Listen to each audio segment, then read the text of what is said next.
வணக்கம். ப்ரொஃபசர் கணின் சார்பாக உங்களை அன்புடன் வரவேற்கிறோம். இன்னைக்கு நம்ம டே 2 பார்க்குறோம். டிஎன்பிஎஸ்சி ஃப்ரீ கோர்ஸ்ல டே 2. நேற்றைய வகுப்புல வந்து சொல் இலக்கணம் பார்த்தோம். இன்றைய வகுப்புல நேற்றைய வகுப்பு எழுத்து இலக்கணம் பார்த்தோம். இன்றைய வகுப்பு சொல் இலக்கணம் பார்க்க போறோம். சொல் இலக்கணத்தை பொறுத்த வரைக்கும் பார்த்தீங்கன்னா கிட்டத்தட்ட 4 வகை இருக்கு. இலக்கிய முறைப்படி, இலக்கண முறைப்படின்னு. நம்ம அதுல இலக்கண முறைப்படி தான் பார்க்க போறோம். சரிங்களா? நம்ம அதுல இலக்கண முறைப்படி தான் பார்க்க போறோம். சரி, இலக்கண முறைப்படி சொல் எத்தனை வகையா பிரிக்கலாம்னு பாத்தீங்கன்னா, இலக்கண முறைப்படி சொற்களை 4 வகையாக பிரிக்கலாம். இலக்கண முறைப்படி சொற்களை 4 வகையாக பிரிக்கலாம். பெயர் சொல், வினைச்சொல், இடைச்சொல் மற்றும் உரிச்சொல். ஓகேங்களா? இலக்கண முறைப்படி 4 வகையாக பிரிக்கலாம். ஏன்னா சொல் இலக்கணத்தை பதத்தின் அடிப்படையில 2 வகையா பிரிப்பாங்க. பகுபதம், பகாபதம். சரிங்களா? அடுத்து இலக்கிய முறைப்படி இயற்சொல், திரிசொல், திசைச்சொல், வடசொல் 4 வகையா பிரிப்பாங்க. ஓகேங்களா? மொழியின் அடிப்படையில தனிமொழி, தொடர்மொழி, பொதுமொழி என்று 3 வகையா பிரிப்பாங்க.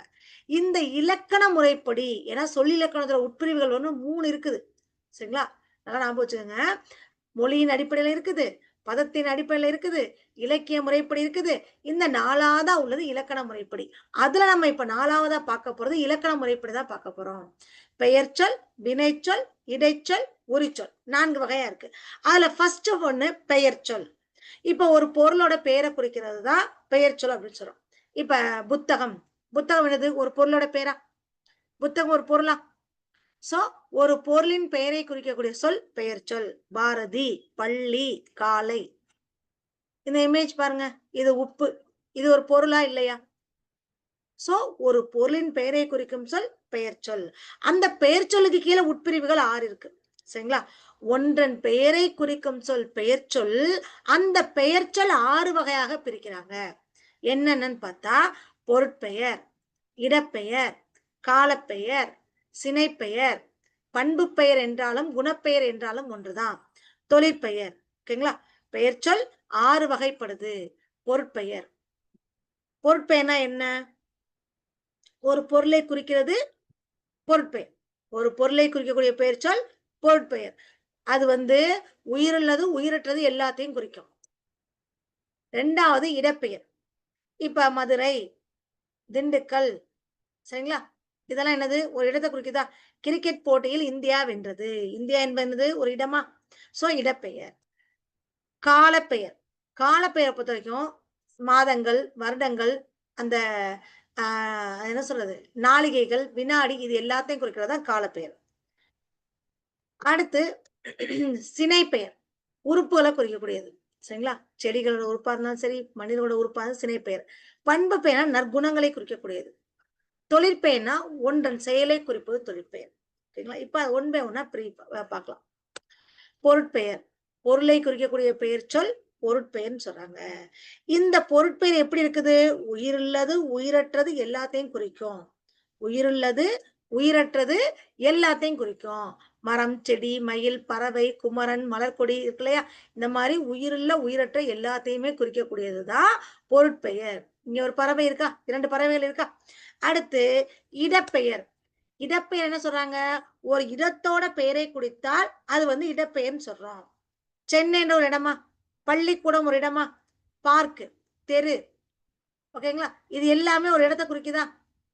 இப்ப மதுரை மீனாட்சி அம்மன் கோவில். அங்க 4 பக்கம் இருக்கு. கோவில் இருக்கா? 4 திசையிலையும் கீழே சித்திர வீதி, மேல சித்திர வீதி, வடக்கு மாசி வீதி எல்லாம் சொல்லுவாங்க. 4 பக்கத்துமே வாசல் இருக்கு கோவிலுக்கு போறதுக்கு. சரிங்களா? அதனால மதுரை என்பது ஒரு இடப்பெயரை குறிக்குது. இடத்தின் பெயரை குறிக்கும் பெயர் இடப்பெயர். சென்னை, பள்ளி, பூங்கா, தெரு. அடுத்து காலப்பெயர். காலத்தை குறிக்கக்கூடியது காலப்பெயர். என்னென்ன இருக்கு? நிமிடம் இருக்கு, நாள் இருக்கு, வாரம் இருக்கு, சித்திரை இருக்கு, வினாடி இருக்கு. இது காலத்தை குறிக்கக்கூடியதா? அடுத்து சினைப்பெயர். ஒரு பொருளோட உறுப்பை குறிக்கிறதுக்கு பேர் தான் என்னது? சினைப்பெயர். இப்ப ஒரு செடியில இலை இருக்கா? செடியில இலை இருக்கா? அப்ப என்னவாகுது? இது ஒரு சினையை குறிக்குது. கண், கை, இலை, கிளை இது எல்லாமே சினைப்பெயரை குறிக்கக்கூடியது. அடுத்து பண்பு பெயர். ஒன்றன் பொருளின் பண்பை குறிக்கக்கூடியது பண்பு பெயர். அந்த பண்பு பெயரை பத்தி என்ன சொல்லுவாங்க? நிறம், சுவை, அளவு, வடிவம் இது எல்லாத்தையும் சொல்லுவாங்க. வட்டம், சதுரம், செம்மை, நன்மை இது எல்லாமே எதை குறிக்குது? பண்பு பெயரை குறிக்குது. சரிங்களா? இப்ப பெயர் சொல்லுக்கு கீழே உட்பிரிவுகள் 6 இருக்கு. பொருட்பெயர், இடப்பெயர், காலப்பெயர், சினைப்பெயர், குணப்பெயர், பண்பு பெயர் ரெண்டுமே ஒண்ணுதான். அடுத்து நம்ம 6வதா பார்க்க போறது தொழிற்பெயர். இந்த தொழிற்பெயர் என்ன சொல்றாங்க? தொழிலை குறிக்கக்கூடிய பெயர் தான் தொழிற்பெயர். தொழிலை குறிக்கக்கூடிய பெயர் தான் என்னது? தொழிற்பெயர். அந்த தொழிற்பெயர் விகுதி எல்லாம் எப்படி இருக்கும்? தல், அல், அம்மை, கை, வை, கு, தி, வி, சி, பூ, உ இதுல வரக்கூடியது தான் தொழிற்பெயர் விகுதிகள். ஓகேங்களா? தொழிற்பெயர் விகுதிகளா வரக்கூடியது. படிக்கிறது, ஆடுறது, சரிங்களா?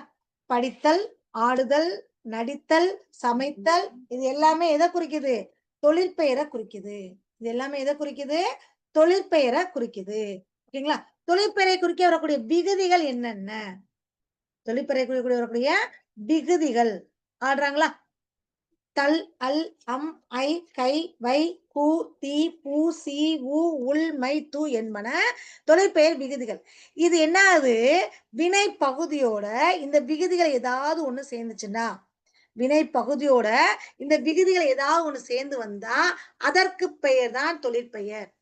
இதுல ஒரே ஒரு வினையடி பல விகுதிகளையும் பெற்று வரும். இப்ப ஃபார் எக்ஸாம்பிள் நட, நட அதோட தல் என்ற விகுதி சேருது. ஓகேங்களா? நட என்ற வினையடியுடைய தல் என்ற விகுதி சேருது. அப்ப நட கூட்டல் தல் என்ன வரும்? நடத்தல். நட என்ற வினையடியுடன் தல் என்ற விகுதி சேருது, நடத்தல். படி என்ற வினையடியுடைய தல் என்ற விகுதி சேருது, படித்தல். கூறு, அல், கூறல். ஆடு, அம், ஆட்டம். பார்வை, பார்வை ஏன்னா இது எல்லாமே வினையடி. போ, கு, போக்கு. போதல், போதல். மறைவு, மறைவு. மறைத்தல், மறைதல். சரிங்களா? கல்வி, கல்வி. புரிஞ்சிருச்சுங்களா? சோ இந்த வினையடி என்ன சொல்றாங்க? வினையடியோட விகுதிகள் சேர்ந்து வந்தா அது என்ன ஆயிருச்சு? விகுதி பெற்ற தொழிற்பெயராகவும் மாறிடுச்சு. அந்த வினையடி தொழிற்பெயர் விகுதிகள் சேர்ந்து வந்தனால ஏன்னா இது எல்லாமே தொழிற்பெயர் விகுதிகளா? இது எல்லாமே தொழிற்பெயர் விகுதிகள். இது எல்லாமே சேர்ந்து வந்தனால விகுதி பெற்ற தொழிற்பெயர் அப்படின்னு சொல்றாங்க. இதுல இன்னொரு விஷயம் என்னன்னு பாத்தீங்கன்னா, ஒரு வினையடி, ஒரு வினையடி என்பது பல விகுதிகளையும் வந்து சேருது. ஒரே வினையடி பல விகுதிகளையும் சேருது. இப்ப நட என்று சொல்லக்கூடியது ஒரு வினையடி. அதோட தல் என்ற விகுதி சேருது, நடத்தல். சரிங்களா? நடத்தல், நடத்தல். அதே இது நடத்தை, நடை வருதா? நடத்தல், நடை, நட வருதா? நடத்தை, நடத்தல், நடை. சோ ஒரே வினையடியாகப்பட்டது பல விகுதிகளையும் ஏற்று வருது. நடை என்று சொல்லப்பட்டது வினையடி. இதுல என்னென்ன இருக்கு? நடைன்னு வரும், நடத்தைன்னு வரும், நடத்தல் வரும்.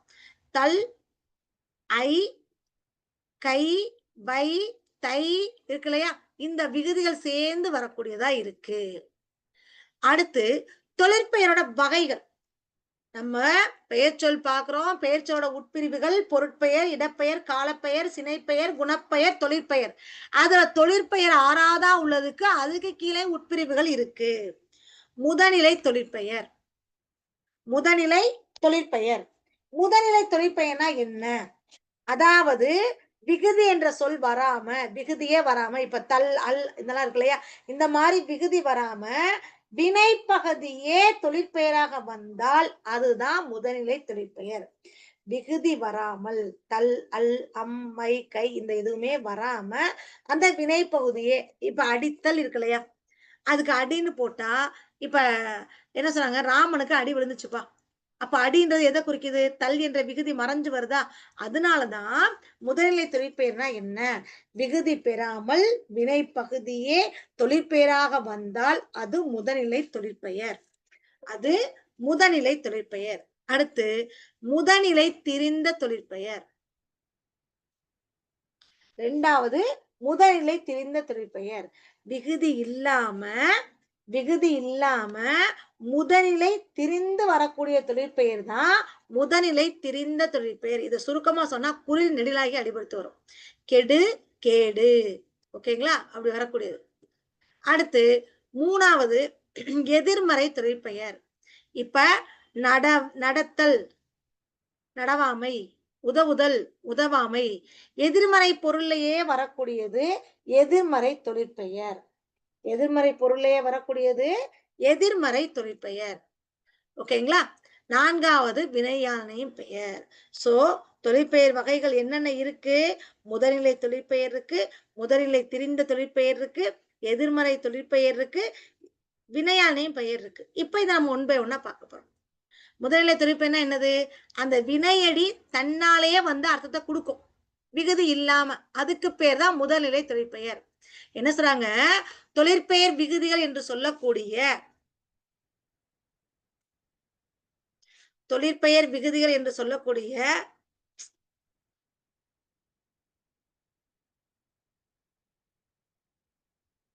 இருக்கு இல்லையா? இதுல இந்த தொழிற்பெயர் விகுதி என்னென்ன இருக்குது? தல், அல், அம், ஐ, கை, வை, இது எல்லாமே பார்த்தோம் இல்லையா? இது இல்லாமலே அர்த்தத்தை குறிப்பது. சரிங்களா? இது இல்லாமலே ஒரு அர்த்தத்தை குறிப்பதுக்கு பேர் தான் முதல்நிலை தொழிற்பெயர். பாருங்க, கபிலனுக்கு அடி விழுந்தது. அடினானது அம்மா அடிக்கிறாங்கன்னு வச்சுக்கோங்க, அடித்தல். அடித்தல் இப்ப நமக்கு நல்லாவே தெரியும், இதுல தல் என்ற விகுதி இல்ல. ஆனா இது அர்த்தத்தை கொடுக்குதா? இது அர்த்தத்தை கொடுக்குதா? அதனாலதான் விகுதி வந்து சேராமையே, சரிங்களா, பகுதியிலேயே நின்று பொருளை உணர்த்துகிறது. அப்ப இது என்ன தொழிற்பெயர்? முதநிலை தொழிற்பெயர். இது என்ன தொழிற்பெயர்? முதநிலை தொழிற்பெயர். ஓகேங்களா? இப்ப உதாரணமா பாருங்க, அடித்தல் பார்த்தாச்சு. சரிங்களா? அவனை 2 தட்டு தட்டுறான். அவனை 2 தட்டு தட்டுறான். அப்படின்னா என்னது? தட்டுதல். சரிங்களா? உரை, உரைத்தல். உரை, உரைத்தல். அடி, அடித்தல். புரிஞ்சிருச்சுங்களா? இதுதான்ப்பா. இந்த விகுதிகள் இல்லாமலேயே வினையடி மட்டும் வந்து அந்த தொழிற்பெயர் விகுதிய தொழிற்பெயரை உணர்த்துது. தொழிற்பெயரை உணர்த்துது. அதனாலதான் இதை என்ன சொல்றாங்க? முதநிலை தொழிற்பெயர் என்று சொல்றாங்க. அதனாலதான் என்ன சொல்றாங்க? முதநிலை தொழிற்பெயர். புரிஞ்சிருச்சுங்களா? அடுத்து முதல்நிலை திரிந்த தொழிற்பெயர். இதுக்கும் அதே மாதிரிதான். அந்த விகுதி இடம் பெறாமல அந்த முதல்நிலையாகிய பகுதி, ஓகேங்களா, முதல்நிலையாகிய பகுதி திரிந்து வந்தால் அதற்கு பெயர் முதல்நிலை திரிந்த தொழிற்பெயர். முதல்நிலை திரிந்த தொழிற்பெயர். சரிங்களா?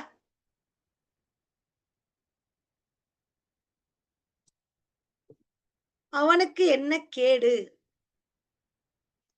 கெடு என்றால் என்னது? விகுதி. அது வந்து முதல்நிலை தொழிற்பெயரா இருக்கு. அவனுக்கு நான் கெடு கொடுத்திருக்கேன். கேடு, கெடு, கேடு திரிந்து வருதா? சுடு, சூடு, சுடு, சூடு. இதுதான் முதல்நிலை திரிந்த தொழிற்பெயர். அடுத்து எதிர்மறை தொழிற்பெயர். எதிர்மறை பொருள்ல வரக்கூடிய தொழிற்பெயர் எதிர்மறை தொழிற்பெயர். இந்த எதிர்மறை தொழிற்பெயர் எப்படி இருக்கும்? இப்ப நான் சொல்றேன், இருக்குது அப்படின்னா இல்ல. சரிங்களா? உரைத்தல், உரையாமை, நடத்தல், நடவாமை, சொல்லுதல், சொல்லாமை, கேளல், கேளாமை. இப்படி வருது இல்லையா? ஆப்போசிட்டா வரக்கூடியதுக்கு பேர் தான் எதிர்மறை தொழிற்பெயர். நடவாமை, கொல்லாமை, செய்யாமை. நடவாமை, கொல்லாமை, செய்யாமை. புரிஞ்சுச்சுங்களா? இப்ப அடுத்து நம்ம பார்க்க போறது வினையானையும் பெயர். திரும்ப திரும்ப சொல்றேன், முதல்நிலை தொழிற்பெயர்னா என்ன? வினையடியோட விகுதி இல்லாமல் வந்து அர்த்தத்தை கொடுத்தால் அது முதல்நிலை தொழிற்பெயர். முதல்நிலை திரிந்த தொழிற்பெயர் என்ன? வினையடி வினையடி வினையடி சற்று மாற்றத்தை பெற்று வரும். விகுதி இல்லாம மாற்றத்தை பெற்று வந்தால் ஓகே.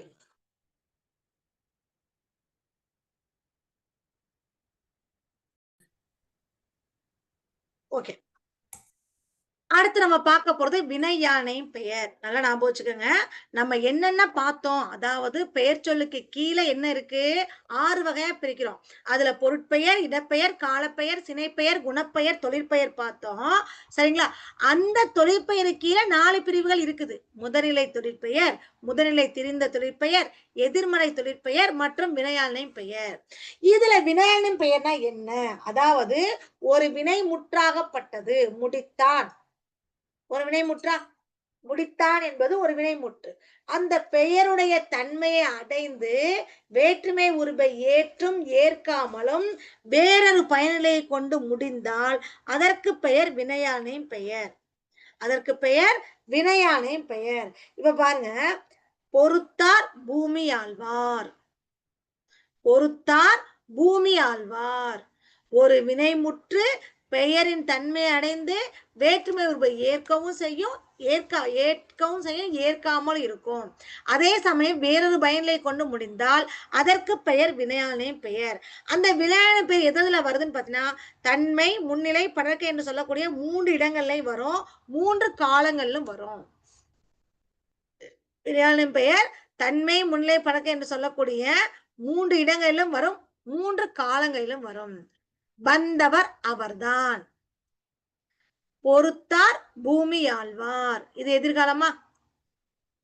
இதுதான் 3 இடங்கள், 3 காலங்கள். வந்தவர் அவர்தான் இறந்த காலம். பொறுத்தார் பூமி ஆழ்வார் நிகழ்காலம். ஓகேங்களா?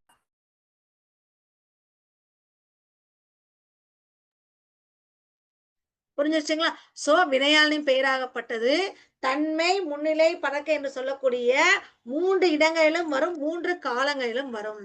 ஓகேங்களா? அடுத்து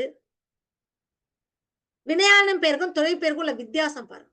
வினையாளின் பெயருக்கும், அதாவது வினையாளின் பெயர்னா என்னது, அந்த வினையே பெயர் தன்மையாக வந்து, சரிங்களா, வினையே பெயர் தன்மையாக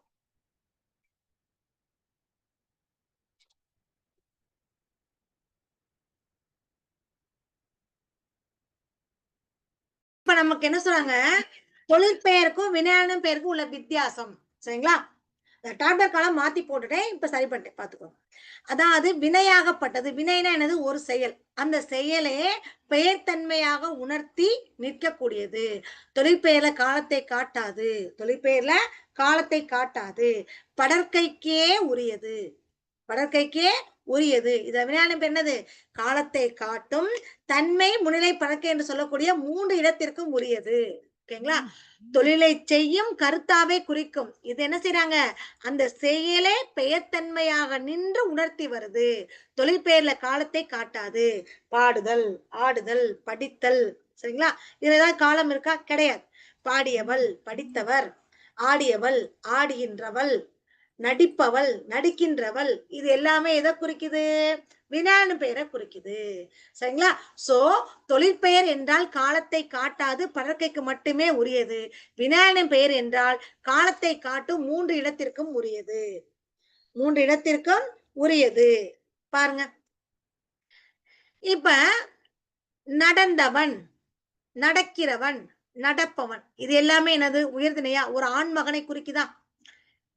உயர்திணை ஒரு ஆண்மகனை குறிக்குது. நடந்தவை, நடக்கிறவை, நடப்பவை, இது அக்ரிணை, ஒரு பறவையோ விலங்கையோ குறிக்குது. விலங்குதான் நடக்கும். நடந்தேனை, நடந்த என்னை, தன்மையை குறிக்குது. நடந்தாயை, நடந்த உன்னை, முன்னிலையை குறிக்குது. நடந்தானை, நடந்த அவனை, படற்கையை குறிக்குது. புரிஞ்சிருச்சுங்களா? படற்கையை குறிக்குது. சோ வினையாளின் பெயராகப்பட்டது காலத்தை காட்டும், 3 இடத்திற்கும் உரியது, 3 இடத்திற்கும் உரியது.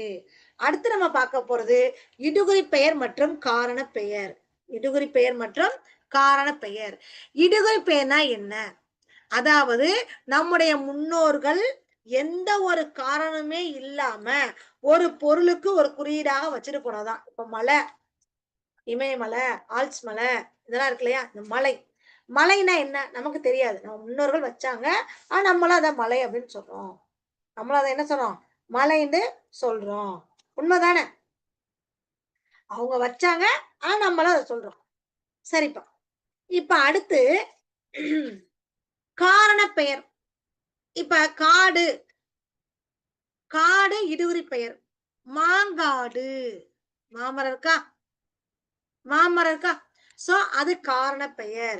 நம்முடைய முன்னோர்கள் எந்த காரணமே கருதாம ஒரு பொருளுக்கு குறியீடாக வச்ச பெயர் தான் என்னது, இடுகுறி பெயர். அந்த இடுகுறி பெயரை 2 வகையா பிரிக்கிறாங்க. அந்த இடுகுறி பெயரை 2 வகையா பிரிக்கிறாங்க. அது என்னன்னா, இடுகுறி சிறப்பு பெயர், இடுகுறி பொது பெயர். இடுகுறி சிறப்பு பெயர், இடுகுறி பொது பெயர் 2 வகையா பிரிக்கிறாங்க.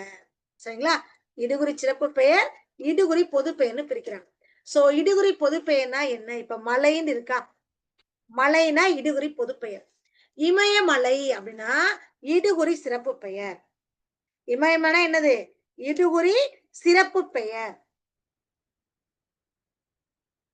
இடுகுறி சிறப்பு பெயர். அடுத்து பாருங்க, மலை, மரம், இது இடுகுறி பொது பெயர். இடுகுறி சிறப்பு பெயர் என்னது, மாமரம், இமயமலை. மாமரம், இமயமலை இருக்கா. அடுத்து இன்னும் நிறைய உதாரணங்கள் இதுல சொல்லலாம்.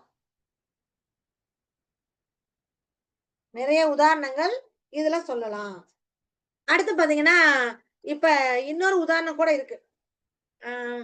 என்ன சொல்லலாம், மணல், மண் இருக்கு இல்லையா, அந்த மண்ணையே நம்ம எப்படி பிரிப்போம், செம்மண்ணு, கரிசல் மண்ணு, வண்டல் மண் பிரிக்கிறோமா, செம்மண்ணு, கரிசல் மண்ணு, வண்டல் மண் பிரிக்கிறோமா.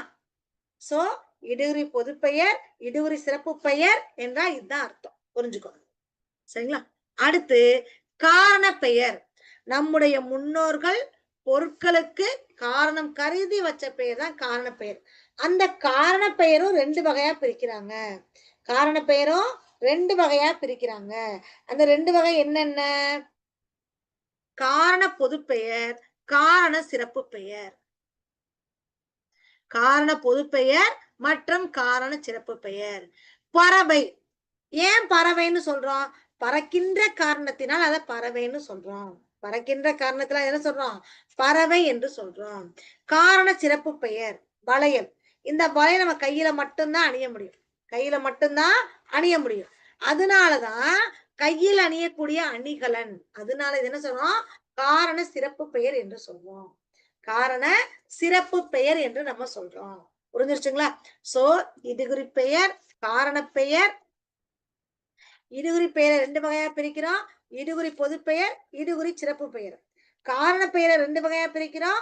இடுகுறி காரண பொது பெயர், காரண சிறப்பு பெயர் 2 வகையா பிரிக்கிறோம். புரிஞ்சிருச்சுங்களா. சரி, அடுத்து பாருங்க, வினை சொல். நல்லா ஞாபகம் வச்சுக்கோங்க. நம்ம இதுவரையும் இலக்கணத்தின் அடிப்படையில, சரிங்களா, பெயர் சொல் பார்த்தோம். பெயர் சொல்லுக்கு கீழே தான் 6 பிரிவுகள் இருக்கு. அது என்னென்ன, பொருட்பெயர், இடப்பெயர், காலப்பெயர், சினைப்பெயர், குணப்பெயர், தொழிற்பெயர்னு பார்த்தோம். ஓகேங்களா.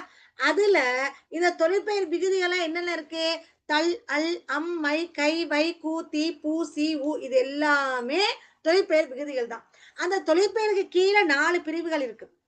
என்னென்ன இருக்கு, அதாவது மொத்தமே தொழிற்பெயரோட வகைகள் 3 சொல்லுவாங்க. என்னென்னா, விகுதி பெற்ற தொழிற்பெயர், முதநிலை தொழிற்பெயர், முதநிலை திரிந்த தொழிற்பெயர். இத 4வதா வினையாளையும் பெயரும் சேர்ந்திருக்கு, வினையாளையும் பெயரும் சேர்ந்திருக்கு. சரிங்களா. நமக்கு வித்தியாசம் எதாவது கேட்பாங்க, தொழிற்பெயருக்கும் வினையாளையும் பெயருக்கும் உள்ள வித்தியாசம் எப்படி, காலத்தை காட்டாம இருக்கக்கூடியது தொழிற்பெயர், காலத்தை காட்டுவது வினையாளையும் பெயர். தொழிற்பெயர் பன்மைக்கு மட்டுமே உரியது, அதாவது படற்கைக்கு மட்டுமே உரியது, 3 இடத்திற்கும் உரியது வினையாளையும் பெயர். சரிங்களா. இப்ப நம்ம பார்க்க போறது வினை சொல்.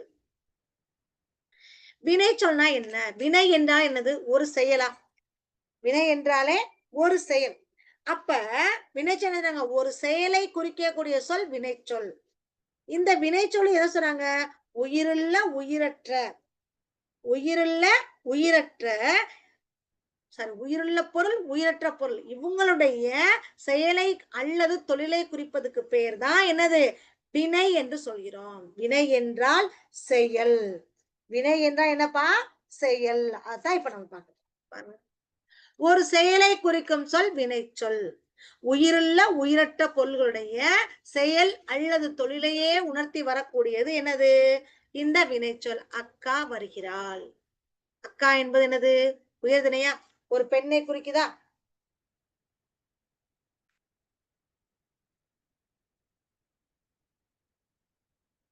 பூனை ஓடுகிறது. பூனை ஓடுகிறது. அப்ப அது என்னது? அக்ரணையா? பூனை ஓடுகிறது என்பது அக்ரணை. புரிஞ்சிருச்சுங்களா? இப்படி வரக்கூடியது பேருதான். சரி பாருங்க. வினைச்சொல். உயிருள்ள உயிரற்ற பொருளாகிய செயல் அல்லது தொழிலைத்தான் நம்ம வினை என்று சொல்றோம். அக்கா வருகிறாள் உயர்திணை, பூனை ஓடுகிறது அக்ரிணை. பூனை ஓடுகிறது அக்ரிணை. அடுத்து பாருங்க. வினை முற்றுனா என்ன? வினை முற்றுனா என்ன? ஒரு முற்று பெற்ற, அதாவது ஒரு தன்னுடைய ஒரு வினையாகப்பட்டது முற்று பெற்று வந்து நிற்கும். சரிங்களா? அதத்தான் என்ன சொல்றாங்க? வினை முற்று அல்லது முற்று வினை என்று சொல்றாங்க. வினை முற்று அல்லது முற்று வினை என்று சொல்றாங்க. என்ன மேம், எப்படி வினை முற்றுனா என்ன, வினை என்ன? இப்ப சாதாரணமா படித்தான், படிச்சு முடிச்சிட்டான். படிச்சானா என்னது? இறந்த காலத்தை குறிக்குது. அந்த சொல்லுலயே வந்து என்னது? அர்த்தம் முடிஞ்சு போச்சு. அர்த்தம் முடிஞ்சு போச்சு. பாருங்களேன், படித்தான் என்று ஒரு எழுத்து இருக்கு, சொல்லு இருக்கு. படித்தானா என்ன? மாணவன் படிக்கிறான். மாணவன் படிச்சிட்டான்ப்பா, அவனுக்கு டெஸ்ட் கொடுத்தா படிச்சுட்டான். அப்ப இது முற்று பெற்று நிக்குதா? அதனாலதான் இப்ப இதே இடத்துல படித்தான் என்ற சொல் முற்று பெற்று நிக்குது. படித்தான் என்ற சொல் முற்று பெற்று நிக்குது. இப்ப நடித்தான், நடித்தான், ஆடினான், ஆடினான், முற்று பெற்று நிக்குது. இப்ப இந்த மூணுலயுமே பாருங்களேன், எச்சமா இருக்கிறது என்னது? படித்த, ஆடிய, நடித்த. இதுல ஏதாவது ஒண்ணு முற்று பெற்று இருக்குதா? இல்ல இல்ல. இது எல்லாமே முற்று பெற்று வந்திருக்கு. அதனால இது வினைமுற்று. சரிங்களா? அதான் என்ன சொல்றாங்க?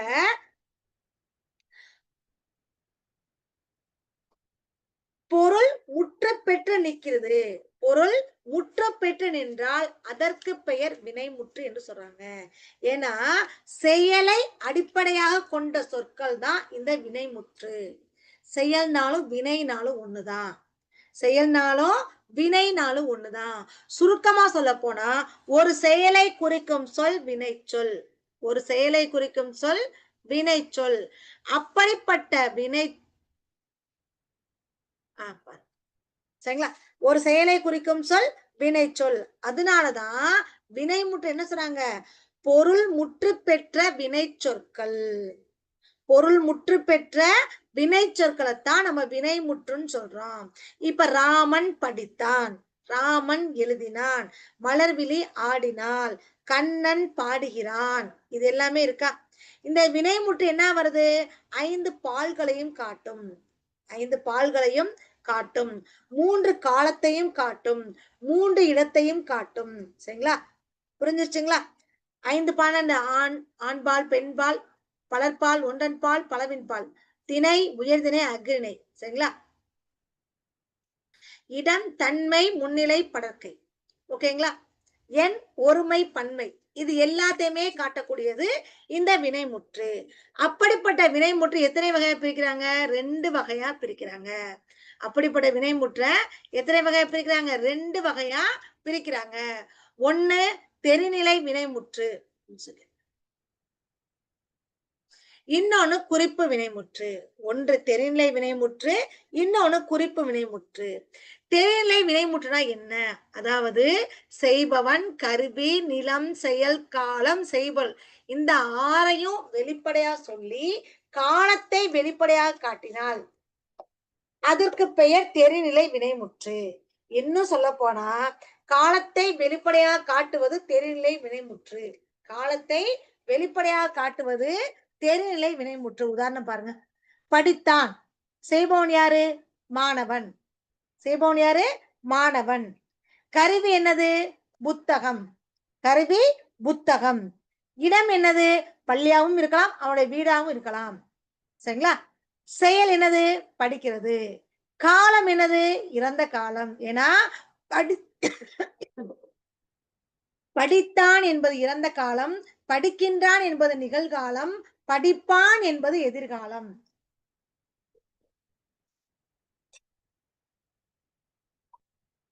ஓகேங்களா? செய்பொருள் என்னது? மனப்பாடம் பண்றது. சரிங்களா? சோ காலத்தை வெளிப்படையாக காட்டுனது தெரிநிலை வினைமுற்று. குறிப்பு வினைமுற்றுனா என்ன? எல்லாமே ஒரே மாதிரிதான். ஆனா பண்பினை மட்டும் காட்டக்கூடியது.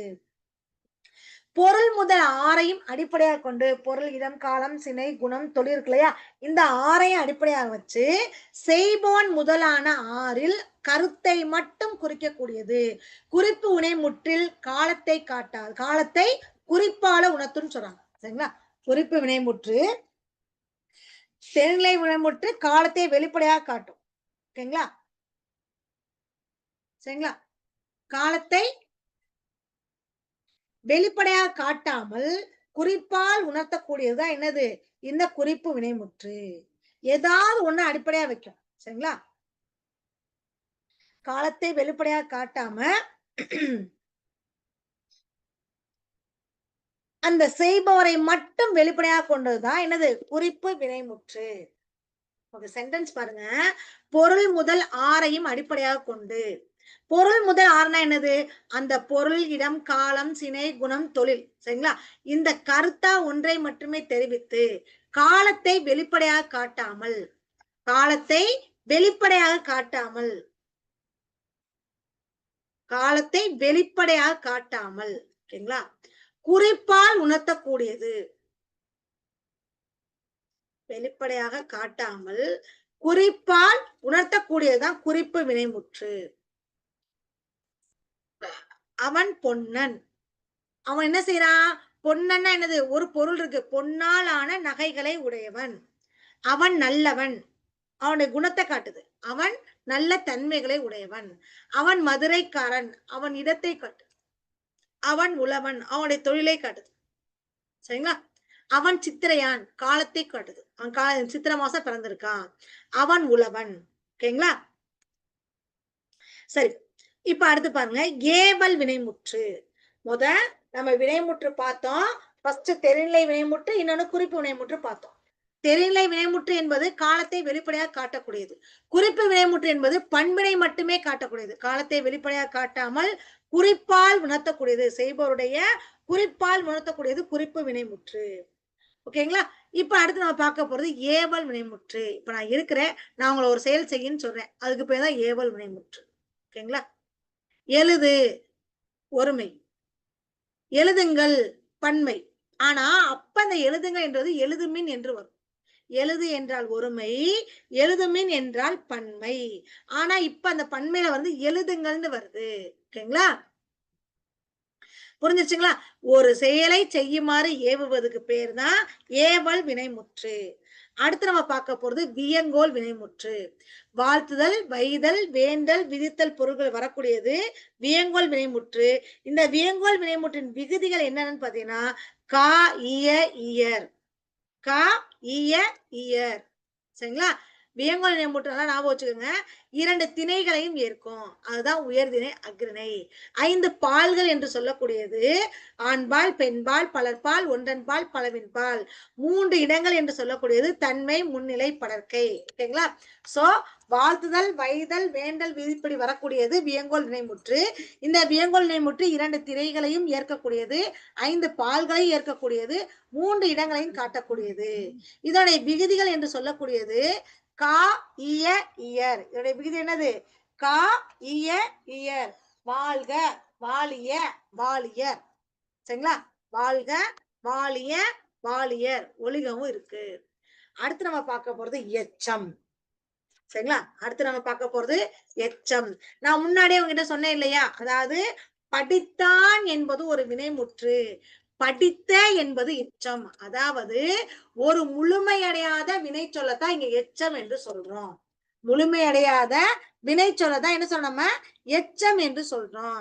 எப்படி சொல்றாங்கன்னா பொருள் முற்று பெறாமல் எஞ்சி இருக்கக்கூடிய, பொருள் முற்று பெறாமல் எஞ்சி இருக்கக்கூடிய சொல் தான் எச்சம். அந்த எச்சத்தை ரெண்டு வகையா பிரிக்கிறாங்க. ஒண்ணு பெயரெச்சம், இன்னொன்னு வினையெச்சம். இங்க பாருங்க, கயல்விழி படித்த, கயல்விழி படித்த, ஏதாவது அர்த்தம் இருக்கா? அர்த்தம் இருக்கா? இல்ல இல்ல இல்ல. இதே இது படித்த கயல்விழினா என்னது? ஒரு சென்டென்ஸ் வந்துச்சு, படித்த கயல்விழி, கோதை சென்ற, ஒரு எச்சம். இதே இது சென்ற கோதை, ஒரு சென்டென்ஸ் கரெக்டா வந்துருச்சா? படித்த கயல்விழி, படிக்கின்ற கயல்விழி, படிக்கும் கயல்விழி, சென்ற கோதை, செல்கின்ற கோதை, செல்லும் கோதை. சென்டென்ஸ் ப்ராப்பரா இருந்தா அது பெயரெச்சம்னு வரும். சரிங்களா? அடுத்து இந்த மாதிரி ஒரு முழுமையடையாத ஒரு எச்சச்சொல் வந்துச்சுன்னா அதற்கு பெயர் தான் எச்சம். அந்த எச்சம் ரெண்டு வகையா பிரிக்குது. சரிங்களா? அந்த எச்சம் ரெண்டு வகையா இருக்கு. ஒண்ணு பெயரெச்சம், இன்னொன்னு வினையெச்சம். பெயரெச்சம் ரெண்டு வகையா பிரிக்கிறோம். சரிங்களா? ஒரு எச்ச வினையாகப்பட்டது பெயரை கொண்டு முடிந்தால், பெயரை கொண்டு முடிந்தால் அது பெயரெச்சம். இப்ப பெயரெச்சம் வந்து மூன்று காலத்திலுமே வரும். மூன்று காலத்திலுமே வரும். நம்ம ஏற்கனவே சொல்லியிருக்கேன் உங்களுக்கு. படித்த கயல்விழி, படிக்கின்ற கயல்விழி, படிக்கும் கயல்விழி. பாருங்க, படித்த கயல்விழி இறந்த கால பெயரெச்சம், படிக்கின்ற கயல்விழி நிகழ்கால பெயரெச்சம், படிக்கும் கயல்விழி எதிர்கால பெயரெச்சம். புரிஞ்சிருச்சுங்களா? படித்த கயல்விழி இறந்த காலம், படிக்கின்ற கயல்விழி நிகழ்காலம், படிக்கும் கயல்விழி எதிர்காலம். ஓகேங்களா? இது பெயரெச்சம். அந்த பெயரெச்சத்தை ரெண்டு வகையா பிரிக்கிறாங்க. ஒண்ணு தெரிநிலை பெயரெச்சம், இன்னொன்னு குறிப்பு பெயரெச்சம். தெரிநிலை பெயரெச்சமும் அதே மாதிரிதான், காலத்தை வெளிப்படையாக காட்டுவது வினைமுற்று மாதிரியே தான். தெரிநிலை பெயரெச்சம் பண்பினை மட்டுமே காட்டுவது குறிப்பு பெயரெச்சம். சரிங்களா? புரிஞ்சிருச்சுங்களா? செய்த, செய்கின்ற, செய்யும் என்பன முறையே இறந்த காலம், நிகழ்காலம், எதிர்காலம். சரிங்களா? ஏன்னா செயலையும் காலத்தையும் வெளிப்படையாக தெரியுமாறு காட்டுவது தெரிநிலை பெயரெச்சம். செயலையும் காலத்தையும் வெளிப்படையாக காட்டுமாறு தெரிவது தெரிநிலை பெயரெச்சம். இந்த தெரிநிலை பெயரெச்சம் உதாரணம் பாருங்க. அதாவது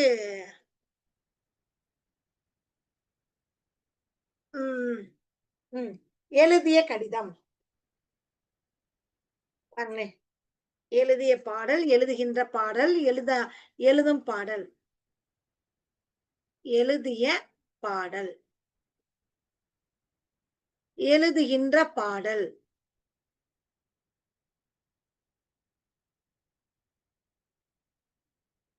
சரிங்களா? அடுத்து எழுதும் பாடல். என்ன ஆயிருச்சு? மூன்று காலத்தையும் காட்டுதா? மூன்று காலத்தையும் காட்டுதா? அதனாலதான் செயலையும் காலத்தையும் வெளிப்படையாக தெரியுமாறு காட்டும் பெயரெச்சம்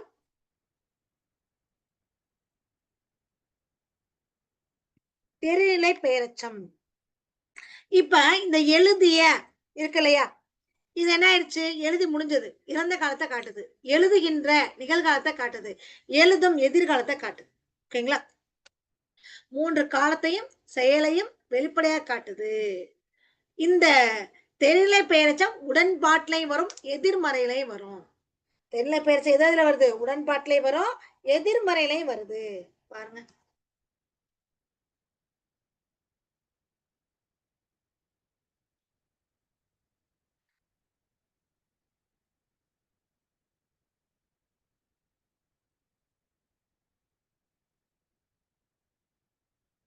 உண்டராமன் செய்பவனே ராமன், சாப்பிட்டவன் ராமன், கருவி பாத்திரம், நிலம் வீடு, செயல் சாப்பிடுறது. சாப்பிட்டுட்டான், அப்ப இறந்த காலம். எதை சாப்பிடுறான்? சோறுதான் சாப்பிடுறான், சோறுதான் சாப்பிடுறான். அடுத்து குறிப்பு பெயரெச்சம். என்ன சொல்றாங்க? காலத்தையோ செயலையோ உணர்த்தாமல் பண்பினை மட்டும் வந்து சொல்லக்கூடியது குறிப்பு பெயரெச்சம். பண்பினை என்னது? நல்ல பையன், கெட்ட பையன், நல்ல மாணவன், கெட்ட மாணவன் சொல்றோம் இல்லையா? அந்த மாதிரி சொல்றதுதான் குறிப்பு பெயரெச்சம். பண்பினை மட்டும் விளக்கக்கூடியது குறிப்பு பெயரெச்சம். சரிங்களா? இப்ப இதே இது சிறிய புத்தகம், பெரிய புத்தகம், சிறிய பெரிய அந்த பண்பு. வேகமாக ஓடினான், மெல்ல ஓடி வந்தான், வேகமாக நடந்தான், மெல்ல நடந்தான். சரிங்களா? புரிஞ்சுச்சுங்களா?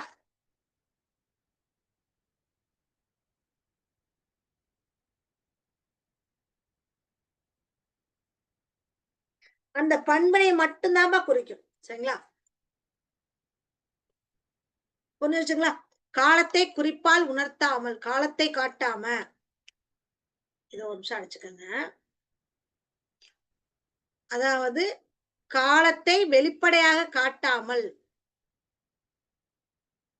காலத்தை வெளிப்படையாக காட்டாமல் பண்பினை மட்டுமே உணர்த்தி நின்று பெயர் சொல்லை கொண்டு முடியக்கூடியது. சரிங்களா? அடுத்து பாருங்க வினையெச்சம். வினையெச்சம்னா என்ன? இதுவும் அந்த வினைமுற்று மாதிரியே தான்ப்பா வரும். இதுவும் ஒரு செயல்தான். அதாவது முற்று பெறாத வினை சொற்கள் வேறு ஒரு வினைமுற்றை கொண்டு முடிவது. இப்ப படித்து என்று சொல்லக்கூடியது ஒரு முற்று பெறாத வினைச்சொல். வந்தான் என்று சொல்லக்கூடியது ஒரு முற்று பெற்ற வினைச்சொல். ஓகேங்களா? அப்ப ரெண்டு சேருது. அப்படி ரெண்டு ஒன்னா சேர்ந்து வந்தா அதற்கு பெயர் தான் வினையெச்சம். முற்று பெறாத வினைச்சொற்கள் வேறொரு வினைமுற்றை கொண்டு முடிந்தால் அதற்கு பெயர் வினையெச்சம். அந்த வினையெச்சமும் ரெண்டு வகையா பிரிக்கிறாங்க. ஒண்ணு தெரிநிலை வினையெச்சம், இன்னொன்னு குறிப்பு வினையெச்சம். சரிங்களா? என்ன சொல்றாங்க? தெரிநிலை வினையெச்சம் என்னது? படித்து தேறினான், படித்து தேறுகின்றான், படித்து தேறுவான் இருக்கா? அப்ப காலத்தையும் செயலையும் உணர்த்தி நிக்குது. காலத்தையும் செயலையும் உணர்த்தி நிக்குது. இப்ப படித்து தேர்னான் என்பது இறந்த காலம், படித்து தேறுகின்றான் என்பது நிகழ்காலம், படித்து தேர்வான் என்பது எதிர்காலம். படி தேர்வான் என்பது என்னது? எதிர்காலம். அதான் காலத்தையும் செயலையும் உணர்த்தி நின்று வினை முற்றை கொண்டு முடியும் எச்ச வினைதான் தெரிநிலை வினையெச்சம். தெரிநிலை வினையெச்சம். ஓகேங்களா? அடுத்து காலத்தை வெளிப்படையாக உணர்த்தாமல் பண்பினை மட்டுமே உணர்த்தி நின்றக்கூடியது குறிப்பு வினையெச்சம். ஓகேங்களா? மெல்ல பேசினான், மெல்ல பேசினான் இருக்கா? குறிப்பு வினையெச்சம். மெல்ல வந்தான், மெல்ல வந்தான், வேகமாக வந்தான். அப்ப அந்த பண்பை மட்டும் குறிக்குதா? இதுதான்ப்பா. அடுத்து நம்ம மூன்றாவதா பார்க்க போறது இடைச்சொல். மூன்றாவதா பார்க்க போறது இடைச்சொல். இடைச்சொல் பாத்தீங்கன்னா தனிச்சு வராது. பெயர் சொல்லுக்கும் வினை சொல்லுக்கும் இடையில் வரக்கூடியதுதான் இந்த இடைச்சொல். இடைச்சொல் 8 நிலைகள்ல வரும். 8 நிலைகள் என்னன்னு பாத்தீங்கன்னா வேற்றுமை உறுப்புல வரும், இடைநிலையில வரும், அசை நிலையில வரும், சாரியையில வரும், உவம உறுப்புகள்ல வரும், சுட்டெழுத்துகள்ல வரும், வினா எழுத்துக்கள்ல வரும், உண்மை தொகையில வரும். அதனாலதான் இடைச்சொல் எத்தனை நிலைகளில் வரும் என்று கேட்டால் 8 நிலைகளில் வரும். இடைச்சொல் 8 நிலைகளில் வரும். பாருங்க. வேற்றுமை உருபு ஐயால் கு இன்னது கனாதான் வேற்றுமை உருபுகள். சாரியை, இடைநிலைகள், அசைநிலை, உவம உருபு, சுட்டெழுத்து, வினா எழுத்து, உண்மை தொகை, இது எல்லாத்துலயும் இந்த இடைச்சொல் வருது. ஒன்னுக்கு உதாரணம் பாருங்க. 2 உதாரணம் மட்டும் தான் கொடுத்திருக்கேன். வேற்றுமை உருபு. நூல் படித்தான் கரெக்டா வருமா? நூலை படித்தான். இங்க ஐ என்ற வேற்றுமை உருபு இங்க இடைச்சொல்லாக வந்திருக்கு. ஐ என்ற வேற்றுமை உருபு இங்க இடைச்சொல்லாக வந்திருக்கு. அடுத்து பாருங்க. செய்தால், செய்கின்றாள், செய்கிறாள் வந்திருக்கா? செய்வாள், செய்வாள் வந்து இவ்வர் என காலத்தை காட்டுது இல்லையா? இத்து இறந்த காலம், கிறு கின்று நிகழ்காலம், செய்வாள் இவ் என்பது எதிர்காலம்.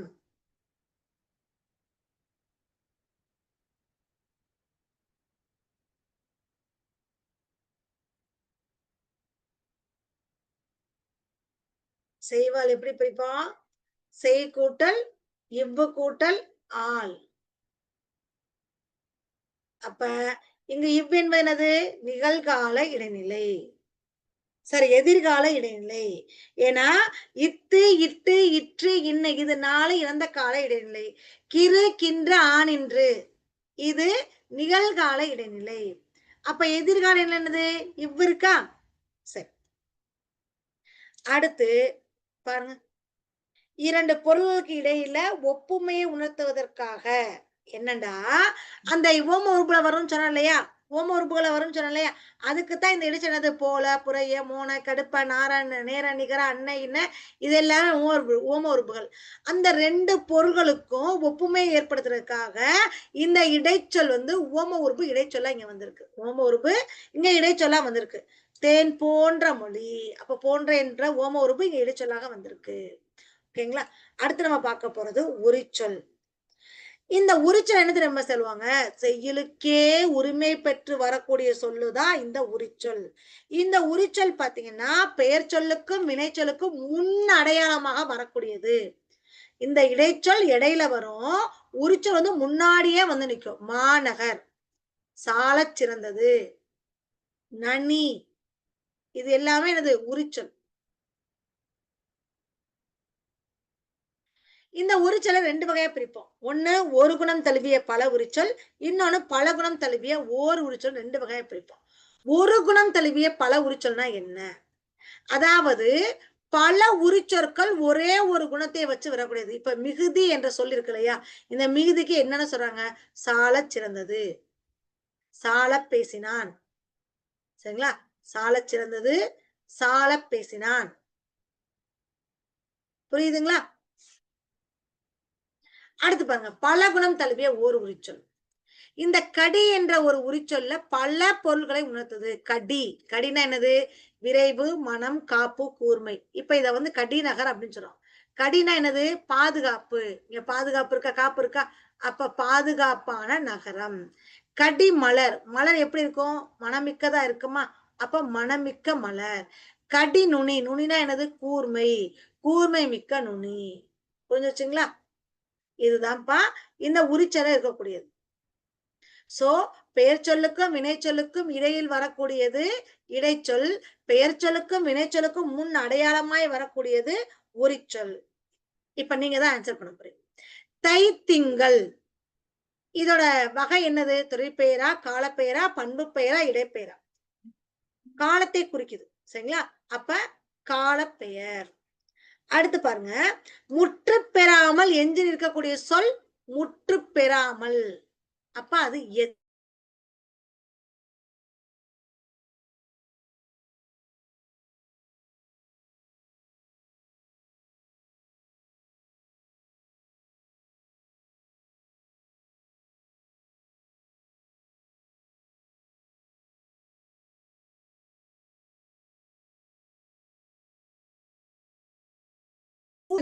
முற்றச்சம். பெரிய என்பது குறிப்பு பெயரச்சம். பெரிய என்பது குறிப்பு பெயரச்சம். அப்ப நடந்து என்பது வினையச்சம்.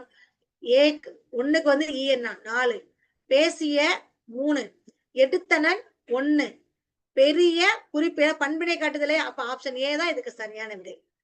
பின் வருவனவற்றில் ஏவல் வினைமுற்று சொல். ஏவல் வினைமுற்று சொல். ஏன்னா செல்க, வாழுக, வாழியெல்லாம் வியங்கோல் வினைமுற்று. அப்போ ஓடு என்பது ஏவல் வினைமுற்று. தாமாக தனித்து இயங்கும் இயல்பு அல்லாத சொல் எது? பெயர் சொல்லா, வினை சொல்லா, இடைச்சொல்லா, உரிச்சொல்லா? இடைச்சொல். ஏன்னா பெயர் சொல்லுக்கும் வினை சொல்லுக்கும் இடையில் வரக்கூடியது. வேற்றுமை உறுப்புகள் எது இதுல? கல், மார், ஐ, ஆல், கா, இய. கா, இய. ஐ, ஆல் தான் இதுக்கு வேற்றுமை உறுப்புகள். சரிங்களா? அடுத்து பாருங்க, கீழ்காணும் சொற்களில் பெயரச்சம் எது? படித்து என்பது வினையச்சம். ஏன்னா ஈ, ஊ ரெண்டுமே வினையச்ச விகுதிகள். வந்து வினையச்சம். பார்த்த பெயரச்ச விகுதிகள். ஆ, அப்ப ஆப்ஷன் டி தான் இதுக்கு சரியான விடை. வினை சொல் என்றால் என்ன? செயலை சொல்லுவது, பொருளை சொல்லுவது, இடத்தை சொல்லுவது. வினை என்றால் செயல் தானே, அப்ப செயலை சொல்லுவது. உரிச்சொல் என்றால் என்ன? பெயரையும் வினையையும் சிறப்பித்து கூறக்கூடியது உரிச்சொல். சரிங்களா? பெயரை வினையையும் சிறப்பித்து கூறக்கூடியது உரிச்சொல்.